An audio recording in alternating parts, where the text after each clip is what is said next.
Today, we're chatting with Brent Martinson of the Turtle Stack Brewery. Brent shares his path to becoming a brewer and a brewery owner, from his beginning passion for home brewing to getting experience under his belt with the pros, and ultimately returning to La Crosse to get Turtle Stack Brewery up and running. We find out what's new, why he feels he's a traditionalist when making brewing decisions, and what's next for the brewery. I'm Amy, and he's Brent, and this is La Crosse Local. My name is Brent Martinson. I was born in Fargo, North Dakota. I went to college at South Dakota State, majored in microbiology, ended up in graduate school and medical school at the same time in a combined degree program. Ended up not being happy with that, quit, moved around a bunch, ended up in La Crosse and started dumping my science background into learning everything that I could about homebrewing. And that just kind of naturally led to wanting to do it professionally. How did Turtle Stack Brewery come about? I started thinking about opening a brewery in maybe 2008. So I started writing a business plan. Then the commodities market crashed. And I decided it probably wasn't a good time to go looking for money for a brewery, especially since I didn't have professional experience. So I ended up moving out by Milwaukee and brewing for Water Street Brewery at their Delafield location for about 5 years, always with the goal in mind of coming back to La Crosse to open a small brewery. It seems very popular for craft breweries to be opening. I think in Wisconsin it's just exploded. How do you feel that your beer, your process stands apart from the rest of them? I always feel like I come off a little bit elitist when I answer questions like this one. I'm kind of a traditionalist on beer. My focus typically is using the 4 main ingredients that go into beer to make the best quality product that I can. I'm making traditional styles, maybe with a little bit of twist, but trying to get as many different flavors out of the main ingredients as possible, focusing on the quality of those beers, and then having enough variety that everyone can find something that they like, rather than focusing on 1 or 2 styles and then blitz marketing the crap out of it.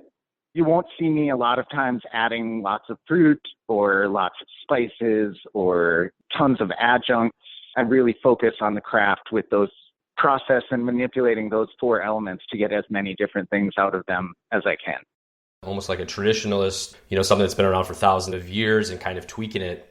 Are there specific brewing methods that you're exploring that you're excited about, using those sort of ideas in mind? On my scale, it's not really. I'm trying to keep up with my volume demand at this point, but eventually, I want expansion possibilities. I wouldn't mind adding foeders, which are big wood fermentation vessels. So basically the entire fermentation process takes place in wood, or horizontal lagering tanks that would give me faster lagering times with better rounding of flavors that are supposed to be in the lagers. Those are things that I don't have access to right now. Trying to figure out which new world ingredients can get you closer to some of those old world flavor profiles. Like a new fruitier American hop into a Pilsner is going to totally change what that beer is. So you can do little things like that, just playing with the new world ingredients in those old styles.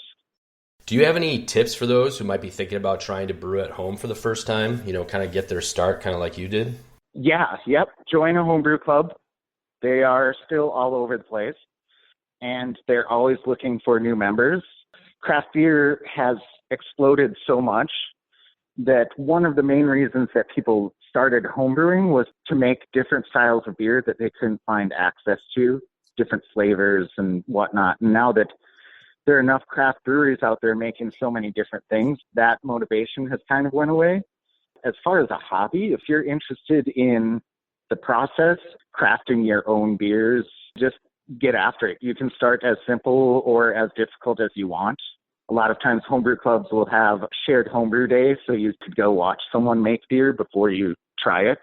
La Crosse has a very, very active homebrew club called Loggers that is a great resource for homebrewers in this community. Looking into Turtle Stack Brewery, it seems that social responsibility a part of your philosophy and business plan, including limiting environmental impact. How do you work social responsibility into running the business or of the brand? So for social responsibility, to me, is just about respecting everyone. We don't do the hard sell when we go out to try and get kegs into local accounts. We're trying to build partnerships where we can work to make every place do better. Taking care of my staff. With COVID-19, there are bars and restaurants that they went wide open to, I think we're at the other extreme where we are being very careful with limiting the number of people who come in. And part of that is making sure that my staff is comfortable and safe with what we're doing. Again, I have a microbiology and a epidemiology, virology background. So came up with a plan that I thought was fair, and it kind of limits our business at this point, but I thought it was the right thing to do. Some of that social responsibility is maybe giving up the easy dollars for, the long run health of everyone. So is there any exciting new beers that are coming our way, like a seasonal that might be reappearing that people can get excited about? This is funny because when we got shut down for COVID-19, I basically had kind of stopped making beer. We were doing growlers to go, and I wanted to run through the inventory I had before it aged out, and no one really knew how long we were going to be shut down, so I didn't want to add new inventory that could just stale in the tanks. But right before we got shut down, I brewed my first milk stout. It's actually a low alcohol milk stout, but it still has that big, full-bodied mouthfeel that milk stouts have. That one will be coming out very soon. I jumped into my first kettle sour, wrote up a saison recipe, just did a 24-hour lacto sour just to give it some tartness, and then finished the fermentation with the saison yeast. It's going to be fun. Since I had the saison yeast, I did I don't know whether to call it a hoppy saison or a fruity IPA. Basically took some mosaic hops and some New Zealand Rakau hops, traditionally known to be a little bit fruitier, and threw those into a light-colored IPA and then fermented it with the saison yeast just to give it that extra, yeast complexity going on in the background. I've done a Belgian Dark Strong in the past. I brewed that recently and played with the recipe a little bit. I took out some of the dark malt and added more Belgian candy sugar. Thought I'd get to the same color, but did not. So it looks like a Belgian Double. It's quite a bit stronger. It's about 2% alcohol stronger than a Double. So I don't know, I'll probably call it a double Double or something. Lots of fun stuff mixed in with our, classic lineup, which is usually a lighter European beer, our Belgian Blonde, the Oat Brown, and a kind of standard IPA. Sounds like a lot of creativity with brewing. Is there anything that's kind of next for you in Turtle Stack Brewery? Is there anything that's on the horizon that's going to be exciting to announce? We've been looking at expansion for a long time. Not knowing which direction coronavirus is going, we are definitely focusing on a plan to get into packaging. Hopefully sometime as soon as possible, we could start seeing some Turtle Stack cans floating around. No timeline on that at all, but we are working on it. So where can people find out more about Turtle Stack Brewery? We do have a website. It's just turtlestackbrewery.com. The best way to get to know us, obviously, is to visit the tap room. And you can see where the beer is made. You can try the beers. And ultimately, trying the beers is how you get to know us. Lacrosse Local Podcast is a production of River Travel Media. Do you have an interview idea you would like to share with us? Message us on Facebook at Lacrosse Locals. Subscribe to the Lacrosse Local Podcast on your favorite podcast app.